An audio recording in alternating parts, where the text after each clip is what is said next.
నేను సింగిల్ గా లేనని, సింగిల్ కాదని చెప్పి సంచలన వ్యాఖ్యలు చేసి అందరికీ షాక్ ఇచ్చింది సమంత. ఇటీవల వరుస విజయాలతో మంచి జోష్ మీదున్న సమంత తన సాధక బాధకాలను చెప్పుకుంటూ చాలా కష్టపడి పనిచేస్తున్నానని, ఎంతగా అంటే క్షణం తీరిక లేకుండా పనిచేస్తున్నానని, అందుకే కొద్ది రోజులు రెస్ట్ తీసుకుంటానని చెప్పిన ఈ భామ ప్రత్యేకంగా లవ్ చేస్తున్నానని చెప్పకపోయినప్పటికీ లవ్ లో ఉన్న విషయాన్ని మాత్రం కన్ఫర్మ్ చేసేసింది.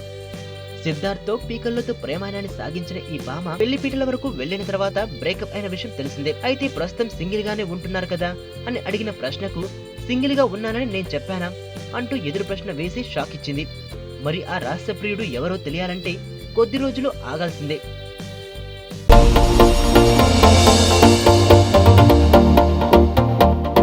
ఇక్కడున్న రంగులన్నీ నీలోనే ఉన్నాయి, నలుగురిలోకి వచ్చి చూడొచ్చు కదా.